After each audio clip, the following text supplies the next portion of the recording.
Ecos de lo remoto. Con Álvaro Martín e Israel Gordón.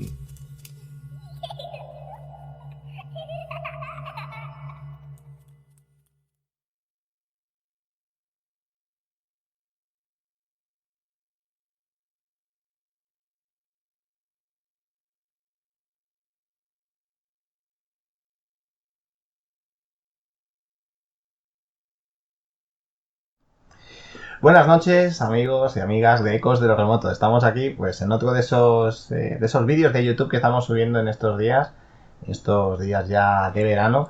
Y bueno, ya os dijimos a todos y a todas que no os ibais a librar de nosotros tan fácilmente. O sea que ya estamos aquí, Álvaro y un servidor, en Ecos de lo Remoto en versión YouTube. Álvaro, ¿qué tal? ¿Cómo estás? Hola, pues muy buenas noches a todos o buenos días, porque ya sabéis que esto de las redes es cuando uno quiera hacerlo y cuando uno quiera verlo, y siempre lo decimos en nuestros podcasts, que allá cuando nos veáis y donde nos veáis, pues bienvenidos seáis. Efectivamente, estamos en un programa muy especial que, bueno, venimos gestándolo hace unos días y que queríamos hacer que este programa sirviera como broche de esta temporada. Terminamos con pero efectivamente no os preocupéis porque iremos subiendo algunos audios, algunas sorpresas y vídeos también a YouTube durante todo el verano. Así que os acompañaremos todo el rato. Pero como programa canónico, este sería el último de esta temporada. Y bueno, qué mejor que terminar con el invitado que tenemos, al que voy a presentar, puesto que quiero cederle todos los minutos que sea posible. Y si te parece, Israel, pues le presentamos ya, lo decimos para todos. Hoy nos acompaña el Premio Planeta 2017 Javier Sierra con su libro El fuego invisible, pero algunos le conocen por El ángel perdido, otros por La cena secreta, Las puertas templarias, La dama azul.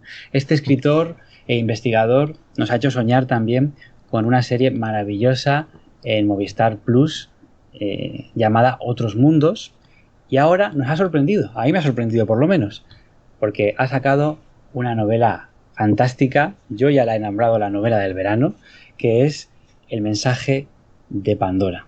Además, yo diría casi la del año, la novela del año, porque es muy necesario textos como el que ha escrito Javier Sierra y reflexiones que, bueno, son noveladas, pero casi es un ensayo lo que nos cuenta aquí Javier Sierra en este libro. Así que vamos a darle la bienvenida y que nos cuente un poquito más sobre su última publicación. Javier Sierra, bienvenido a Ecos de lo Remoto. Bien hallado, Álvaro. La verdad que es un placer estar con vosotros y con toda la audiencia que tenéis.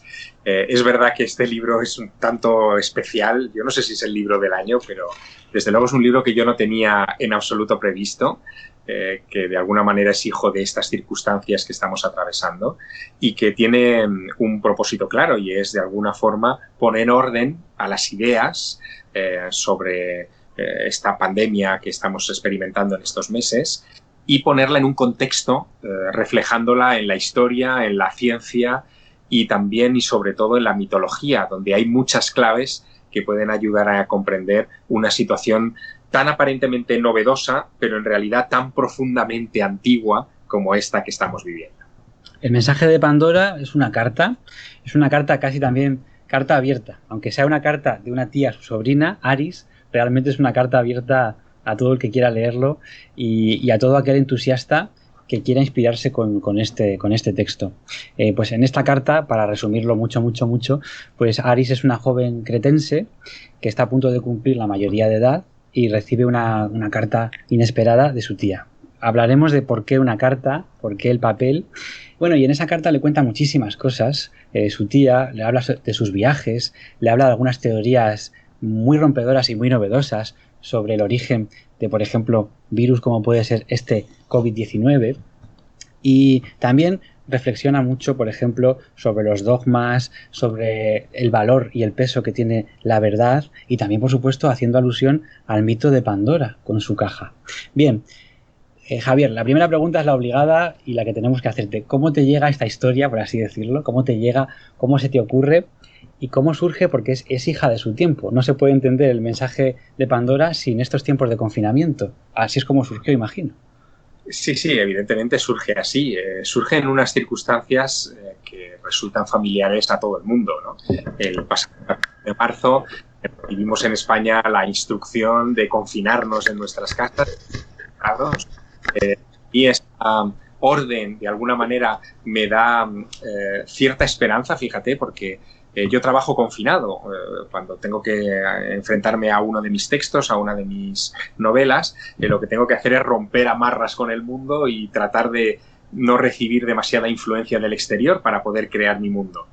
Pero me di cuenta a los pocos días que no es lo que yo esperaba, que ese confinamiento no es un confinamiento mío, es un confinamiento planetario, y que por lo tanto es prácticamente imposible no sentir la gravedad, el peso, en fin, la negrura de las circunstancias que en ese momento estábamos atravesando.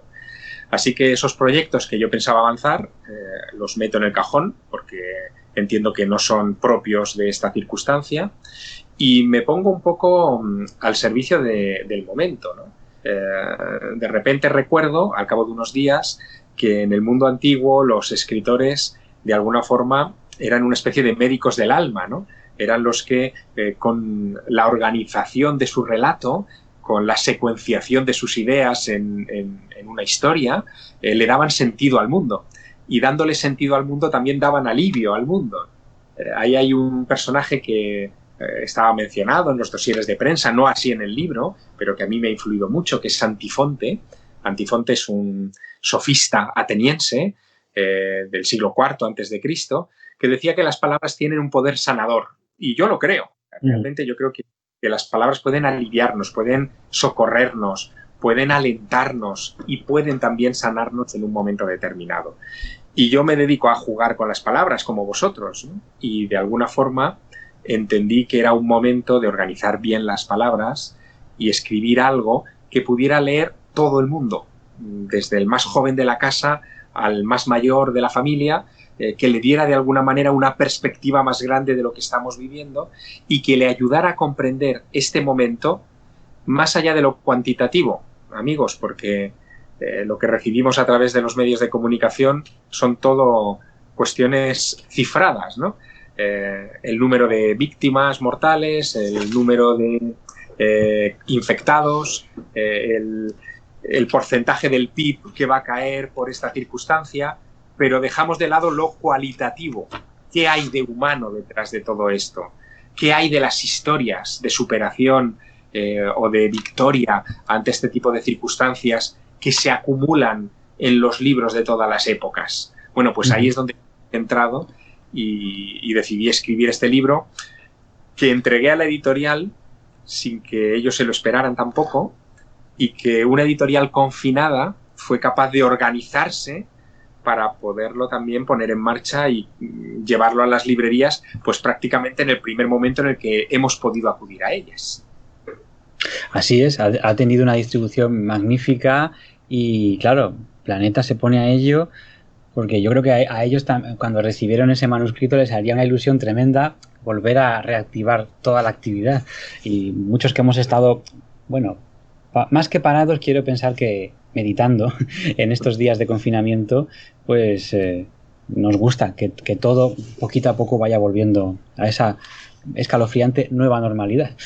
Vamos con el compañero Israel, porque, bueno, yo tengo aquí unas cuantas preguntas de personas, amigos nuestros en Twitter, en Facebook, y las vamos a ir deslizando, pero antes también, Isra, compañero, adelante. Javier, supongo que a la hora de enfrentarte, ¿no? De enfrentarte a este momento que nos hemos enfrentado todos y a la hora de intentar explicarlo de alguna manera, yo creo que lo más escalofriante es darte cuenta, y yo creo que en esta obra podemos verlo, darte cuenta de que esto que nos ha pasado no es único en la historia. Bueno, es el primer shock que yo recibo, ¿no? Porque evidentemente, como os ha pasado a vosotros, cuando esto sucede, lo interpretamos en la clave presentista, ¿no? No teníamos referencias, pero fíjate, no teníamos referencias ni siquiera de la pandemia de 1918, de la mal llamada gripe española, que es de solo hace 100 años. Y esto a mí me ha hecho llegar a una reflexión muy importante, y es que hasta fechas muy recientes, todo lo vinculado con la enfermedad ha sido visto de un modo vergonzante por nuestros antepasados, ¿no? Quizá porque no podían enfrentarse a ella, quizá porque la consideraban un asunto personal y no colectivo, pero no deja de ser sorprendente que cuando estudiamos el siglo XX en el instituto, en la ESO ahora, no aparezca ni rastro de la gripe española de 1918 y de sus tremendas consecuencias. Fijaos en un dato solo. Si nos atenemos al cálculo científico del número de personas que fallecieron directamente a causa de la gripe española en los 5 continentes entre 1918 y 1920, el número de muertos está entre los 100 y los 120 millones de personas. Mucho más que la Primera y la Segunda Guerra Mundial juntas. Y sin embargo, en nuestros libros de texto estudiamos la Primera y la Segunda Guerra Mundial, el crack del 29, en fin, miles de cosas que pasaron alrededor de esos años y no se nos dice nada de la gripe española de 1918. No solo en los libros de texto, es que si mañana vais a cualquier cementerio de España o de cualquier otro lugar del mundo y llegáis a la sección más o menos de los enterramientos de octubre de 1918, vais a ver cómo hay un número mayor de tumbas. Yo eso lo he visto en muchos cementerios, un número mayor en el otoño de 1918, que son directamente causados por la gripe española de aquel año. Y veréis seguramente también algún monolito, alguna placa que recuerda a algunos combatientes de la Primera Guerra Mundial que eran españoles, de alguna familia, de alguna facción. En fin, veréis algún monumento de este tipo. Y de la gripe española, cero, nada. Bueno, esto a mí me hizo pensar también cuando empezamos a vivir todo esto, porque incluso esa huella no solo no está en los cementerios, es que no está ni siquiera en la literatura, ¿no? Hemingway, John Dos Passos, Steinbeck, los grandes escritores sensibles de los Estados Unidos de aquel tiempo. Digo Estados Unidos porque es donde nació aquella pandemia, en realidad, ¿no? No dijeron nada de ese asunto, no escribieron nada, ni una línea. Apollinaire en Francia murió por culpa de la gripe española y tampoco escribió nada, ni en sus cartas. Es como si le avergonzara estar enfermo. Bueno, esto evidentemente ha cambiado. Hoy nos enfrentamos a la enfermedad desde otra perspectiva muy distinta que solo 100 años atrás, pero también nos obliga a una reflexión sobre cómo nos han influido silenciosamente las pandemias a lo largo de toda la historia y no hemos querido o sabido verlo. Nos pregunta Laura Tinajero en Twitter si has tenido alguna experiencia con este último libro, como te ocurrió en Ágreda antes de escribir La Dama Azul, y yo creo que también se refiere a este tema de las sincronicidades y demás. Bueno, a ver, es un libro que, en fin, cualquiera que lo lea se dará cuenta de que dentro de una trama que es sencilla hay una complejidad de ideas y de relaciones de historias y tal, ¿no? Sí. Obviamente yo el libro lo he escrito en plena pandemia, casi febrilmente. El primer manuscrito estaba más o menos dispuesto en 15, 16 días. Luego tuve que revisarlo, obviamente, y complementarlo, pero muchas de las cosas que hay y muchos de los conceptos que contiene son conceptos que yo traía en mi mochila, ¿no? Que llevaba medio tiempo. No sé, por citar algunos, la teoría de la panspermia, que luego hablaremos de ella, ¿no? Es algo que a mí me fascina desde que la conocí y desde que supe que el premio Nobel de Medicina por haber descubierto la doble hélice del ADN, Francis Crick, estaba detrás de ella, ¿no? Historias como, por ejemplo, las fiestas de la peste, como la danza de la muerte o danza de la muerte de Verges en Gerona. Bueno, yo he estado en esas fiestas y he podido verlas con mis propios ojos y me han impactado mucho. Lo que no tenía nada claro, Israel y Álvaro, es dónde iba a encajar esas piezas en alguno de mis escritos.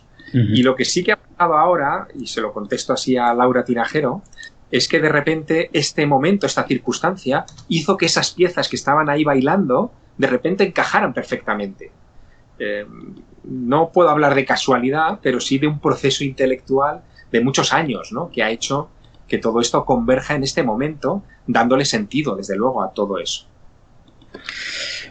Maravilloso. La verdad es que leyendo el libro, además, como suele hacer Javier Sierra en sus novelas, desliza un montón de ideas muy sugerentes de las cuales seguir tirando del hilo después de leer el libro, y esta de la panspermia es una de ellas. Yo creo, Israel, que es uno de los temas que más nos gustan en general a nosotros. Bueno, es un temazo. Y hilándolo, además, Javier, pues con el tema de la panspermia es algo que se ha hablado mucho en estos meses. Incluso hay algunos artículos de diarios serios, es decir, que no lo digo yo, sino que lo dice, por ejemplo, algunos diarios como La Vanguardia. Es decir, ¿crees que el virus podría haber venido del espacio? Bueno, quizá el verbo no sea creer, ¿no? Digamos que estoy abierto a que esa posibilidad sea la correcta. Y estoy abierto porque yo siempre tengo muy presente una frase que abría muchos de los libros de astronomía que yo leía de adolescente, ¿no? Hay una cita muy recurrente en obras de Carl Sagan, de Isaac Asimov y de otros muchos, de un biólogo muy importante llamado Haldane, ¿no? HBS Haldane. Este hombre decía, y es una frase muy repetida, que el universo no solo es más fantástico de lo que creemos, sino mucho más fantástico de lo que jamás llegaremos a imaginar. Y esa es la clave de lectura de esta historia, ¿no? La panspermia es una teoría que nos acerca a una visión del universo en la que la naturaleza no se limita al planeta Tierra. La naturaleza también es lo cósmico y de hecho hay una profunda relación entre lo cósmico y lo local del planeta Tierra. Y lo que propone la panspermia se parece mucho a lo que decía un viejo adagio de un dios griego transformado en egipcio en época de los Ptolomeos, que es Hermes, ¿no? Hermes Trismegisto, Hermes el 3 veces grande, decía que para entender la naturaleza no hay más que verla y no hay más que darse cuenta de que así como es arriba, es abajo. Es decir, lo que propone Hermes se parece mucho a lo que propone la panspermia. La panspermia dice que nuestro planeta fue fecundado por la vida hace unos 4.000 millones de años, cuando esta roca, en una estrella periférica de la galaxia, empezó a ser bombardeada por cometas, asteroides y meteoritos. Que esos elementos cósmicos traían en su interior la vida, en su forma más primordial, y que al tocar nuestra atmósfera más cálida, simplemente liberaron su carga y infectaron el planeta de vida. La vida es una infección, según esa perspectiva. Qué curioso que la manera de verlo se parece mucho a la fecundación de un espermatozoide cuando toca un óvulo. Cuando un espermatozoide toca un óvulo, se enfrenta a algo que es 50.000 veces más grande que él. Y simplemente un toque hace que se desencadene el milagro de la vida. Por eso se llama la teoría la panspermia, porque de alguna manera lo cósmico recuerda lo local, ¿no? La fecundación de un cometa recuerda la fecundación de un espermatozoide. Y recuerda también a otro proceso de la naturaleza que vemos todos los años, que es la polinización. No deja de ser lo mismo. Un grano perdido en el universo infinito de la atmósfera termina posándose en algo que es fecundable, que es una planta, y genera vida. Eso es lo que concibió Francis Crick, pero antes que él, Svante Arrhenius, que fue premio Nobel de Química a principios del siglo XX y que fue el que acuñó esta teoría. Una teoría, por otra parte, magistral, porque a medida que han ido pasando los años, las evidencias científicas no hacen sino apuntalarla, darle la razón. La vida, cada vez lo tenemos más claro, no es una excepción del planeta Tierra. Hay elementos para la vida en toda la galaxia. El agua, el oxígeno, los planetas rocosos son algo común. Y me atrevería a decir que vulgar en la galaxia. Y por lo tanto, las posibilidades de que haya vida en todos esos lugares son muchas. Las posibilidades de que la galaxia sea un jardín y no un secarral son enormes. Y eso es fabuloso como concepción, ¿no? Bueno, Javier Sierra, yo creo que se lo va a pasar pipa. Ojalá vaya para adelante y nos veamos todos en Barcelona en septiembre en el Congreso de Ufología. Está confirmado como uno de los ponentes, pero bueno, también tenemos, por ejemplo, al siempre amigo y siempre entrañable, por decir algunos, Pablo Villarrubia va a estar con nosotros, Próspera Muñoz, que Javier Sierra tiene un vínculo muy especial con ella, también con la serie de Otros Mundos. Uno de los episodios lo dedicó a Próspera Muñoz. Y bueno, ahora te pediré que nos cuentes un poquito sobre este congreso, pero claro, va a estar también el doctor Chandra Wickramasinghe, que también es de los más importantes estudiosos de la teoría de la panspermia. Cuéntanos. Bueno, es la autoridad viva más importante de este asunto, ¿no? Y uno de los proponentes de una ciencia que hoy está en auge, que es la astrobiología. El doctor Wickramasinghe dirige desde hace muchísimos años el Centro de Astrobiología de Buckingham en el Reino Unido. Fue discípulo de Fred Hoyle. Fred Hoyle fue el gran astrónomo del siglo XX británico, nominado varias veces al premio Nobel, y ambos acuñaron de alguna manera la idea, o le dieron forma a la idea de la panspermia, haciendo cosas muy sorprendentes. Para demostrarla, por ejemplo, se dedicaron a buscar fósiles de millones de años, ¿no? Lo que buscaban en esos fósiles eran evidencias de las primeras bacterias y, a ser posible, virus que infectaron el planeta en sus primeros estadios, ¿no? En sus primeros momentos. Y encontraron en Sudáfrica unos esquistos, unas láminas de piedra de esquisto, con unos fósiles de bacterias que tenían 3.800 millones de años de antigüedad. Son los fósiles de seres vivos más antiguos que conocemos. No están en el momento del origen, pero casi. La vida aquí seguramente surgió hace unos 4.000 millones de años. Están en los 3.800 millones de años, ¿no? Hay 200 millones de años de diferencia. Pero esos microorganismos que encontró Fred Hoyle con Chandra Wickramasinghe eran demasiado complejos. Eran bacterias que parecía que tenían a sus espaldas ya muchos millones de años de evolución y que por fuerza no podían haberse originado en la Tierra. Tenían que haber crecido en otro lugar y llegado de fuera. Para ellos fue una revelación, ¿no? El hacer ese hallazgo en esas láminas de esquisto. Escribieron un libro maravilloso que es La nube de la vida sobre esta cuestión. Y ese Wickramasinghe es el que va a estar en el Congreso de Ufology, ¿no? De ufología. ¿Por qué en un congreso de ufología? Pues mira, entre otras cosas porque si algo aprende alguien que defiende la astrobiología es que le ha tocado nadar contracorriente durante toda su vida. Y sabe que la ufología no es en sí misma una ciencia, pero sí es una manera de pensar. Y de alguna forma sí que va a concentrar a mucha gente que no está conforme con las teorías clásicas del discurso dominante, ¿no? Que nos dicen que la vida en la Tierra se originó espontáneamente en una sopa primordial de elementos inorgánicos casi por azar. Para cualquier biólogo medianamente sensato eso es un desafío.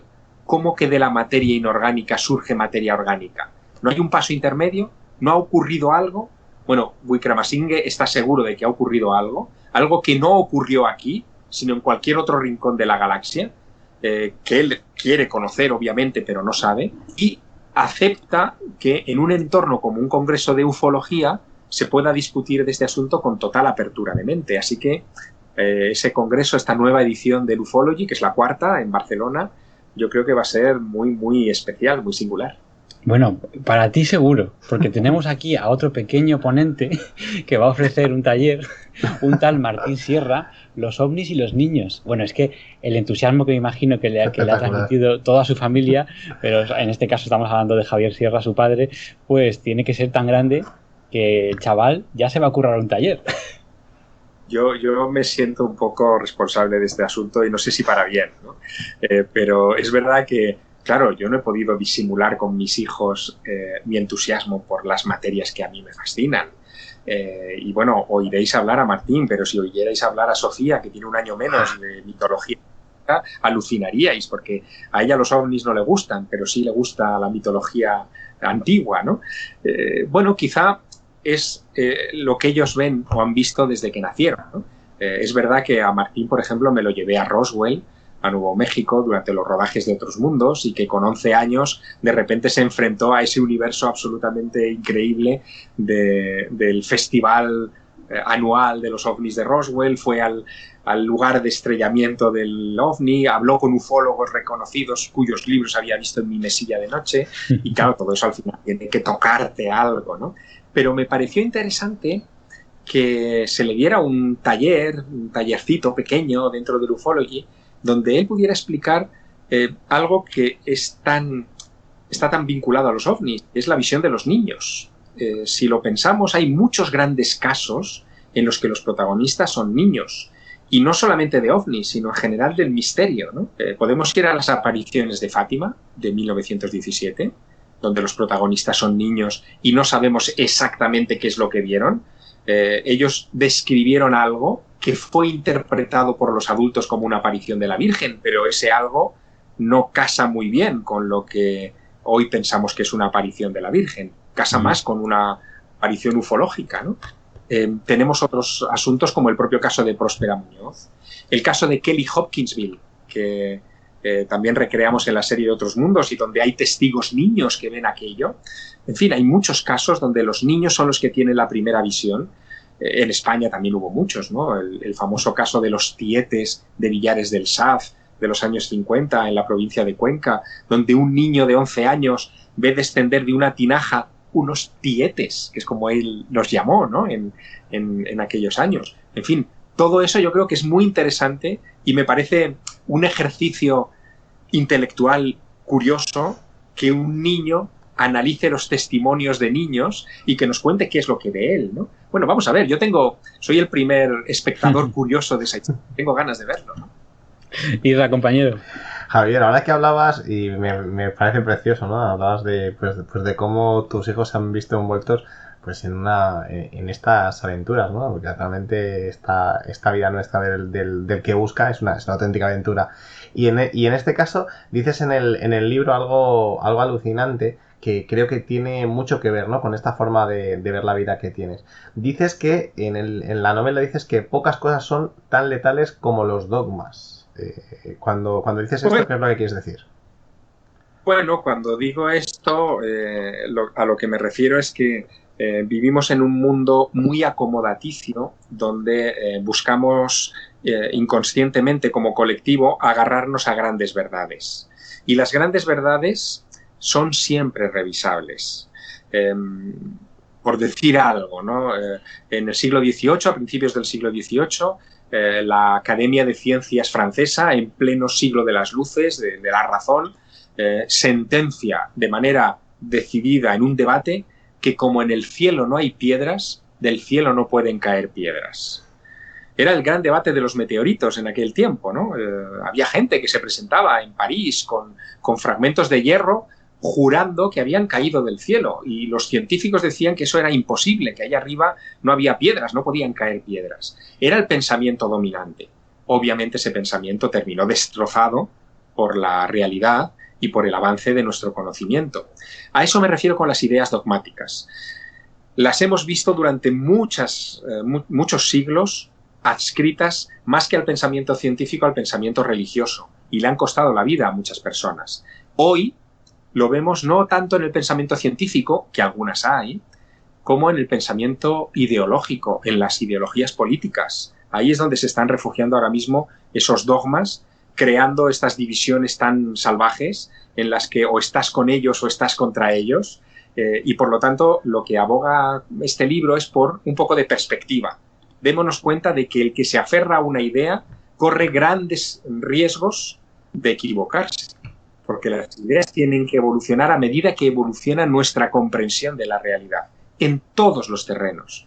Y desde luego, el mensaje de Pandora lo que quería era abogar por ello, a invitar a la reflexión y sobre todo situar a los lectores de este mensaje en la perspectiva de ser un poquito más libre de su pensamiento y no dejarse llevar tanto por las ideas programáticas ajenas, ¿no?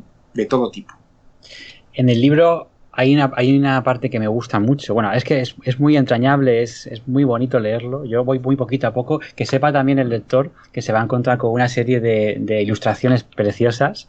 Hay una parte en la que también se habla en el libro, casi de forma transversal, sobre la evolución humana y sobre lo que nos hace humanos, por así decirlo.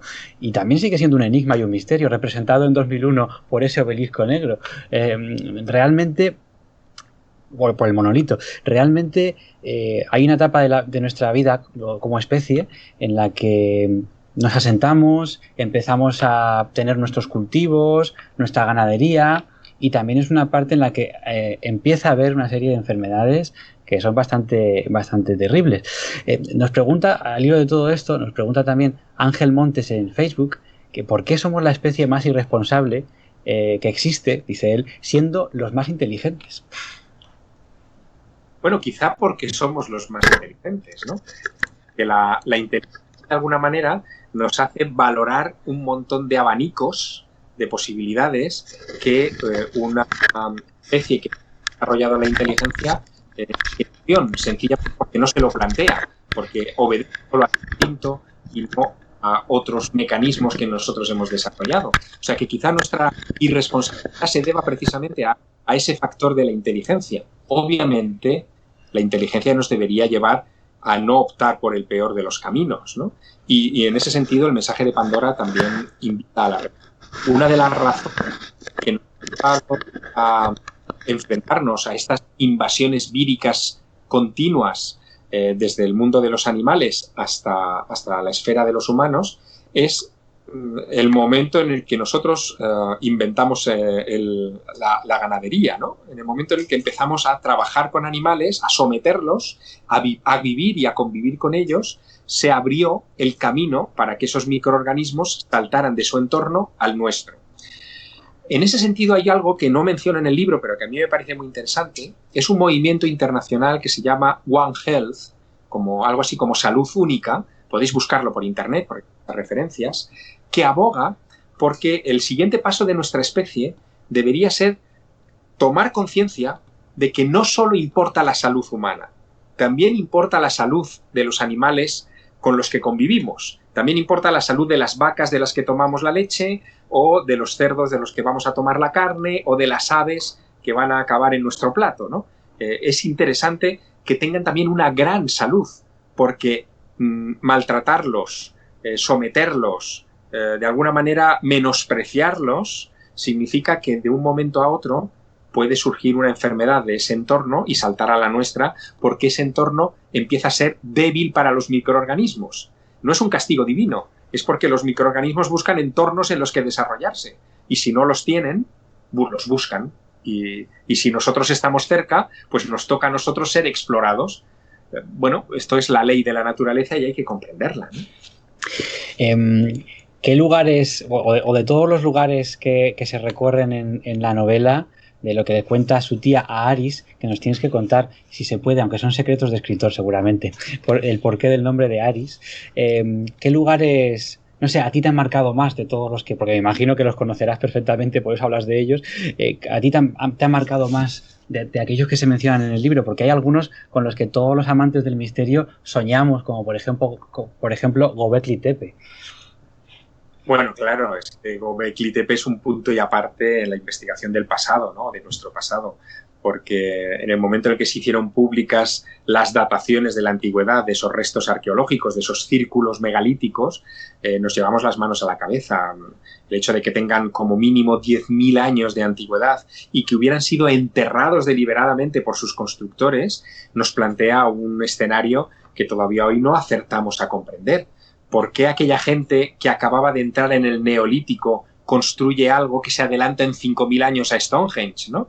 ¿Y por qué en un momento determinado decide sepultarlo? ¿Fue por una catástrofe cósmica, como abogan algunos autores? ¿Fue por una pandemia? Porque de repente la amenaza de una enfermedad les llevó a abandonar esas tierras y quisieron proteger sus monumentos sagrados para el momento en el que regresaran, aunque nunca lo hicieran. Bueno, pues ahí están todas esas dudas, ¿no? Desde luego, Göbekli Tepe es uno de esos lugares cerca de la actual Şanlıurfa, en Turquía, la mítica Ur de Caldea, de donde salió Abraham, el patriarca Abraham. Es uno de esos lugares que merece la pena, sin lugar a dudas, visitar, ¿no? Pero otros están más cerca, y yo los he visitado en muchas ocasiones, de mochilero y con coche, como es el sur de Francia y el norte de la península ibérica, especialmente la provincia de Gerona.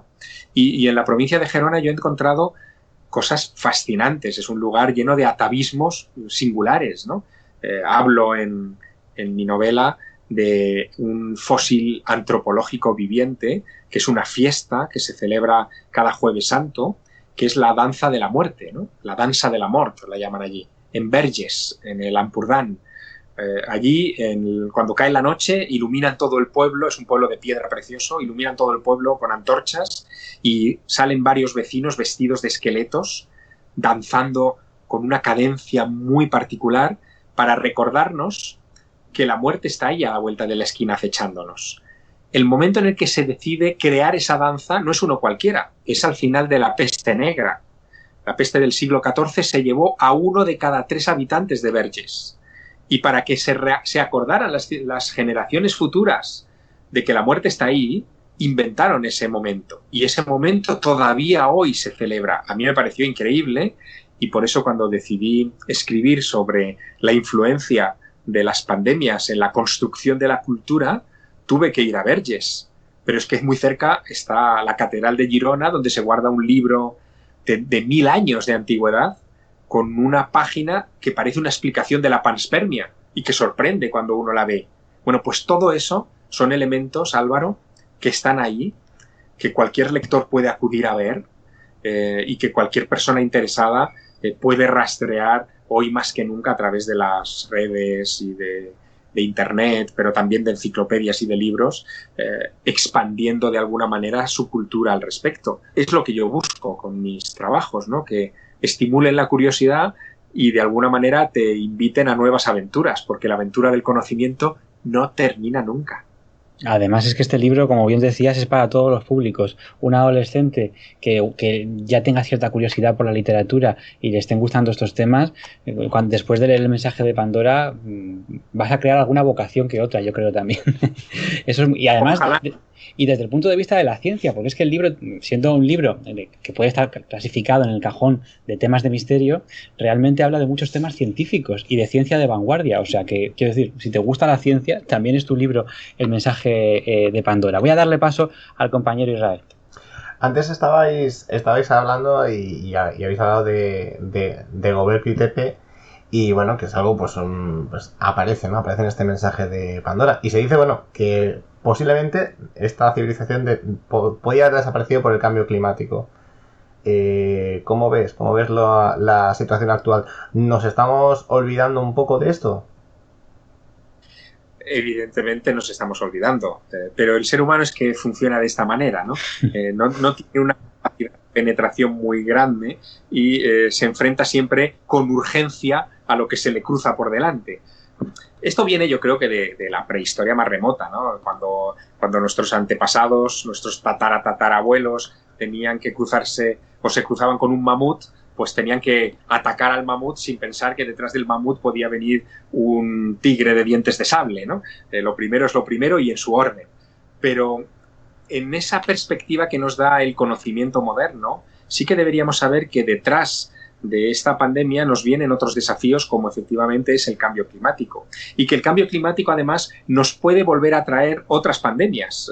Ahora mismo estamos viendo temperaturas de casi 40 grados centígrados en Siberia, en una zona tradicionalmente helada o fría o fresca en verano, donde el permafrost no se alteraba. Pero ahora ese suelo helado empieza a alterarse y pueden descongelarse, en fin, bacterias de otra época, de otra era, y podrían crearnos problemas de salud en el futuro a los seres humanos. También es cierto que para que esas cosas sucedan, tienen que darse muchas carambolas cósmicas, ¿no? En el libro yo menciono en algún momento que convivimos en el planeta Tierra con más virus que estrellas en nuestra galaxia. El número de estrellas de nuestra galaxia son 400.000 millones de estrellas. Bueno, pues lo que nos dicen también los científicos es que entre ese marasmo de 400.000 millones de virus con los que convivimos, apenas 200 familias son hostiles al ser humano. La probabilidad de que una de esas 200 familias encuentre a un individuo cerca parece remota, pero claro, vivimos en un planeta cada vez más habitado por humanos. Hay pocos rincones que se escapen a la presencia humana. Por lo tanto, esa probabilidad de que haya un paciente cero en algún momento no es tan remota como pudiera parecer y hay que estar preparado.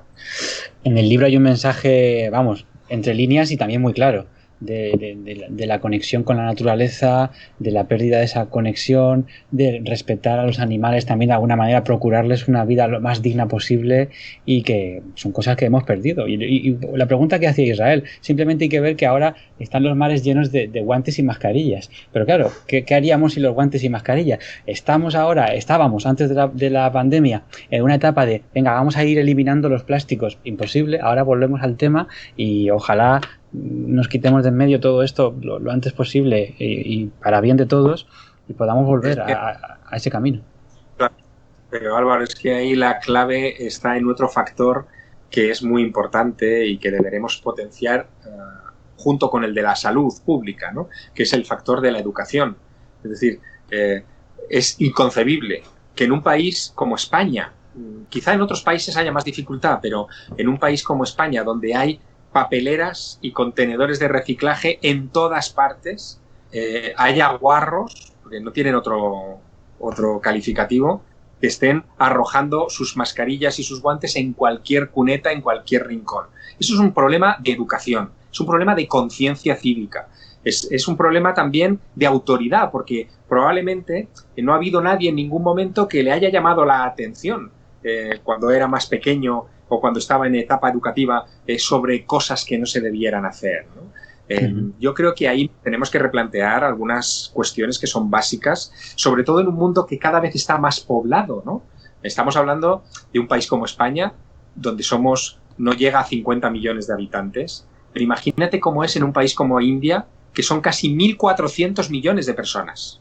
En fin, es mucho más difícil de coordinar todo y de regir todo, pero es imprescindible, porque si un país como España contamina el equivalente de 50 millones, imagínate uno como India cuando contamine en el equivalente de 1.400 millones de personas. Hay que poner coto a todo esto y la clave es invertir en educación, no hay otra. Invertir en educación tiene, claro, evidentemente muchos riesgos para las visiones más totalitarias de la política, ¿no? Porque una sociedad educada es una sociedad con referentes y es una sociedad que es más libre. Y eso no conviene a ciertos programas mundiales de gestión totalitaria de la población.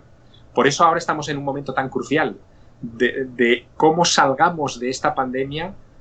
Se va a decidir cómo seremos dentro de 30 años, que lo vamos a vivir nosotros también. ¿Qué clase de sociedad queremos? ¿Una más libre, formada y con un nuevo pacto con la naturaleza? ¿O una más sometida, más vasta, que siga depredando la naturaleza? La elección es nuestra. Pues sobre un tema más amplio, tu carrera audiovisual, vamos a llamarlo así. Nos preguntaba por Twitter Tony San, ¿para cuándo otra temporada? Si es que la va a ver. ¿Para cuándo? Bueno, la pregunta es así. ¿Para cuándo otra temporada de Otros Mundos? Y por otra parte lo voy a hilar con Lara Serrano en Facebook, que nos pregunta: ¿te has planteado alguna vez la idea de escribir el guión de una película basada, por ejemplo, dice ella, en El fuego invisible? Porque estaría genial. Bueno, a Tony le diré que evidentemente esta situación que estamos viviendo ha supuesto también un gran cambio en los planes, ¿no?, de futuro de un proyecto como Otros Mundos. Otros Mundos es un proyecto que desde el primer momento yo quise abordar con calidad, no con premura, no con prisa, no con el dictado que tienen las televisiones habitualmente, ¿no?, que quieren mucho material en poco tiempo. Yo quería meditarlo, elaborarlo como si fuera una pequeñita obra de arte, ¿no? Y bueno, fruto de esa perspectiva han salido ya 2 temporadas entre el año 2017 y el 2020, es decir, que hemos estado casi 3 años para esas 2 temporadas. Y ahora, con esta nueva situación, se nos plantea el desafío de que algunas de las cosas que yo tenía en la cabeza no se pueden hacer, porque no se pueden hacer viajes a determinados países, porque las fronteras son cada vez más complicadas, porque meter un equipo en determinadas zonas nos va a requerir condicionantes de salud que son muy, muy complicados de explorar. Pero yo le estoy dando ya la vuelta al asunto. ¿Y si de repente la tercera temporada de Otros Mundos, y os lo traslado a vosotros y a Tony, que ha hecho la pregunta, y si de repente la tercera temporada no mirara tan lejos, sino que virara su mirada hacia España, hacia muchos de los misterios e incógnitas y problemas que tenemos en nuestro país y que también son de alcance universal? ¿Y si lo hiciéramos así? Bueno, estoy en esa reflexión, tengo que hablarlo con el equipo y con la cadena, pero yo creo que encontraremos el camino para una tercera temporada de igual o mayor calidad todavía que las 2 que ya conocéis, ¿no? Respecto a lo de Lara, que es la pregunta de si yo escribiría el guión de El fuego invisible. Bueno, debo decirte algo, hay un proyecto ya en marcha para poderlo convertir en serie de televisión. Y he estado trabajando con uno de los mejores guionistas de este país para hacer ya una versión de un capítulo 0 que pudiera, digamos, reflejar lo que es el fuego invisible. Pero trabajando con él tuve una revelación. ¿Y si una serie, que todavía faltan muchos pasos para que llegue, pero ¿y si una serie sobre el fuego invisible, en vez de hablar solo del fuego invisible, hablara del universo que rodea al fuego invisible? ¿Y si ampliara de repente ciertas cosas que pasan en la novela y que apenas se esbozan? Bueno, pues ahí tendríamos otro tipo de componente que podría ser muy interesante y que a mí como autor, Lara, me divertiría mucho más, porque no me quedaría en repetirme, sino que de alguna manera te transmitiría todo lo que hay alrededor de un proyecto tan rico y abierto como es una novela del tipo del fuego invisible. La última, prometido. Juan Carlos nos dice en Facebook, ¿escribirías algún día un libro autobiográfico que pudiera incluir fotos de viajes y de experiencias al estilo Vivir para contarla de Gabriel García Márquez? Bueno, quizás sí, pero yo creo que todavía falta un poco, ¿no? Es decir, García Márquez escribió Vivir para contarla cuando, creo recordar, tenía ya 70 y pico años, ¿no? Es decir, que ya tenía una visión panorámica grande desde la cima de la montaña de lo que había sido su vida. Pero sí, claro que sí, porque a mí lo que me gustaría contar en un libro de esas características es que se pueden hacer cosas simplemente movido por tu curiosidad. Se pueden hacer cosas naciendo en la ciudad más pequeña de España, como es Teruel. Se pueden hacer cosas teniendo amigos cuya única preocupación era jugar al fútbol. Se pueden hacer cosas navegando contracorriente cuando te insultan en la universidad llamándote ovni, creyendo que se están metiendo contigo cuando en realidad te están poniendo una medalla. Se pueden hacer cosas. Basta con tener la determinación de hacerlas y saber que estás contribuyendo a que se abra la mente de tus interlocutores. Lo más bonito que tiene este trabajo, y vosotros lo sabéis, Isra y Álvaro, es que te permite contagiar tu entusiasmo y hacer que la gente levante la vista del suelo y mire a las estrellas. Eso es impagable, más allá de cualquier otra consideración. Y se pueden y se deben hacer cosas en ese sentido, porque el ser humano sin sueños deja de ser humano, se convierte en otra cosa, pero deja de ser humano. Isra, compañero, aquí terminamos. Pues la verdad es que es complicado preguntarle algo a Javier para finiquitar una entrevista como esta, pero mira, vamos a buscar nuevos lectores. Javier, a aquellas personas que están justamente, si hay alguien que no te ha leído todavía, que debe ser complicado, ¿qué les dirías? Haz un poquito de publicista de tu propio libro. ¿Qué les podemos prometer para que no se lo piensen y se lleven ese libro a cualquier sitio donde vayan a estar este verano? Tú sabes que una de las mejores publicidades siempre es aquella en la que se te prohíbe el paso para hacer algo, ¿no? Cuando realmente hacerlo. Yo simplemente pondría un cartel o un adhesivo o una señal pegada en la portada de mis libros que dijera: prohibido si no eres curioso. Prohibido si no eres curioso. Porque si tienes una chispa de curiosidad, yo creo que mis libros te van a incendiar las neuronas, te van a hacer pensar que hay muchas cosas que merece la pena conocer y te van a sorprender. Yo siempre parto de la sorpresa, de la propia. Cuando escribo un libro busco sorprenderme, no busco transitar por los caminos que ya han hollado otros autores u otras mentes. Yo trato de sorprenderme y eso es lo que trato de contagiar a mis lectores o a quien sigue proyectos como el de Otros Mundos que antes comentábamos. Pandora fue, dicen, la primera mujer de la historia y también quien abrió la caja que contenía todos los males del mundo. Pero no es cierto que ésta solo contuviera males. Aquel cofre también escondía dones. Y aunque la leyenda nos muestra que Pandora fue una víctima de su propia curiosidad, el trasfondo del mito visto desde la óptica de Javier Sierra nos hará dar un salto cuántico respecto a esa simplificación. Nos demuestra que a menudo es necesario detenerse para comprender, para pensar, alejarnos del ruido del mundo y subir un peldaño más en la escala de nuestro conocimiento, Javier. Con esto cerramos. Bueno, ¿qué deciros? Que la clave de todo esto está en el propio nombre de Pandora. Pandora en griego significa todos los dones. la curiosidad que tantas veces ha recriminado cierto tipo de discurso a Pandora, que fue la que nos llevó al desastre, en realidad es la que nos va a llevar a la Luna, a Marte y más allá. Por lo tanto, no hay tan mal en esa historia. La curiosidad nos hace tener una visión holística de la vida y del universo, ¿no? Por lo tanto, Pandora, lejos de ser alguien a quien reprobar, es alguien a quien darle las gracias. Le pasa lo mismo que a la Eva del Génesis, ¿no? Que toma del árbol de la ciencia del bien y del mal. Lo que hace es darnos la conciencia. Y como le ocurre a Zeus, también Yahvé se enfada y nos expulsa del paraíso y acaba con la inocencia. Pero es que la inocencia, vista desde esa óptica, es una inocencia basada en la ignorancia. Y yo ya no quiero ser ignorante, yo quiero saber. Muy bueno, pues con ese actualizamos el quiero creer de Fox Mulder por el quiero saber. Javier Sierra, muchísimas gracias por estar con nosotros, que tengas un verano maravilloso, que vayas cosechando éxitos con el mensaje de Pandora y que podamos hablar dentro de poco de futuros proyectos. Claro que sí. Un fuerte abrazo también para vosotros y para todos los amigos que nos han escuchado. Bueno, pues aquí